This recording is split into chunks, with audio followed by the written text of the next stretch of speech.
Hey guys, Eva here. So I am literally in the middle of my workout and I wanted to take a quick pause to show you guys a very simple hip strength and stabilizing series that I do often, particularly to assist with stabilizing my hips, as mine are extremely hypermobile and my thigh bones and pelvis do not like to stay in place. So I'm going to show you just a couple of quick tricks that I utilize, knowing that I have a very hypermobile body, to help just make this hip series a little bit more effective.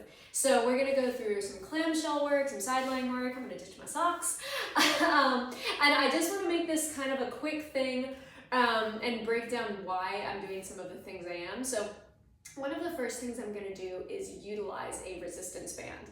Now, I have been doing hip work for many years, and so I am proud to say my hips are a little bit stronger than they used to be. But if you are at a very beginner level, if you're just starting your journey, I would encourage you to use a lighter band, or maybe even just rest your hand on the side of your thigh, and I'll show you what I mean momentarily.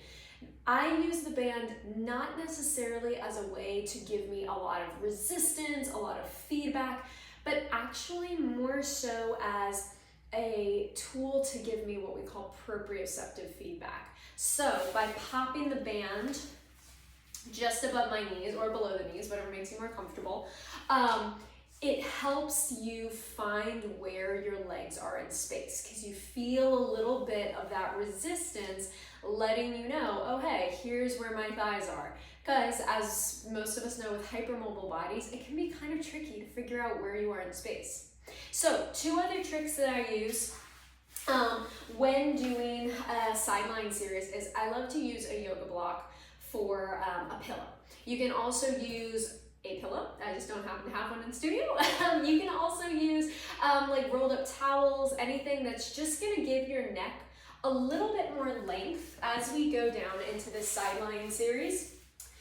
Last but not least, the last thing I like to use here is a folded up towel. And of course, I'm not in the clingiest of outfits today, so it's a little hard to see, but I like to use a folded up towel underneath my waistline. So if you find where your belly button is, you just go shoop, right down to the side.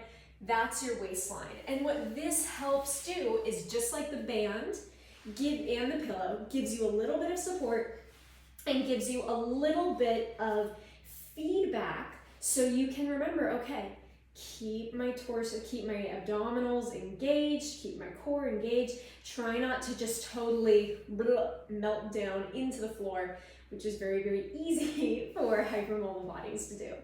So from here, we're gonna get side line clamshelling. We're gonna start with clamshells. So one really good rule of thumb is, if it's comfortable for you, take a quick peek at your feet. Make sure your heels are stacked. You want them to be about in line with your bum. Knees are gonna go slightly forward. Check in with where that towel is underneath your waist. We're just a little bit active here. And we're gonna start, heels together, knees apart. So this is what I was talking about earlier, where if you don't have a band, place your hands to the outside of your thigh, if that feels okay for you. And just feel where your knee is moving. Now, you can see my knees aren't getting super high today, and that's okay. I'm feeling the work through my hip, through my glute. It's not super far down my side, the side of my thigh, which is good. Keep your eyes forward. Try to keep your neck relaxed here. And if you're feeling neck tension build, just pause. That's the end of your series. I'll go for two more here. Up. One more. And now one more series I'm gonna do is, potentially two more series, is a parallel leg raise. So from this position, you're just gonna keep the bend in the knee. You're gonna lift your leg up to parallel and lower back down. And so one cue I always like to give in this is, be careful that you don't start to lead with your feet. And you notice how that internally rotates the knee, kind of takes some of the work out of the hip. Even if you start with this movement lifting 2 to 3 inches high, that's fine. Like, that's where I started. And over a good long while, I built up to a little bit more height. But even just after these like 4 4 or 5 we done? I'm feeling a lot of heat here, so I'm gonna breathe.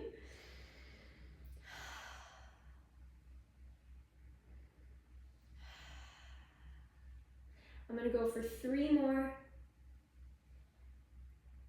2, because I'm really feeling my bum warm up. Let's go 1, lower down, and relax for just a moment.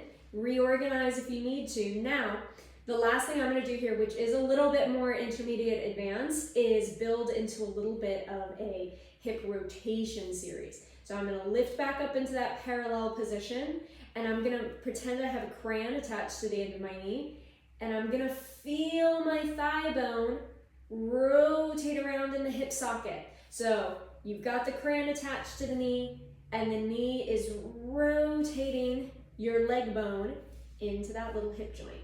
Oh, 2 more. So like I said, this is a little more intermediate advanced. I'm gonna reverse directions and do about 6 on the other side, because this has got some heat to it. I'm gonna go 3. If this is too much, you just bail out, and that's that for the day. Lower back down. So I will say, just on those last 2 little rotations, I did start to feel the outside of my shin a little bit, which let me know that, you know, my hip was starting to fatigue because I had to rely on other stuff. So, you know, if you got through 1 or 2 or 3 of those movements today, that's fantastic. That's the foundations for helping build really strong hips.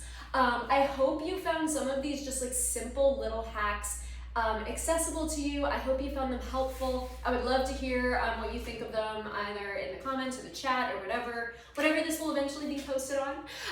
But in the meantime, I'm gonna flip over and do the other side. So you guys have a lovely day, and I'll be back soon.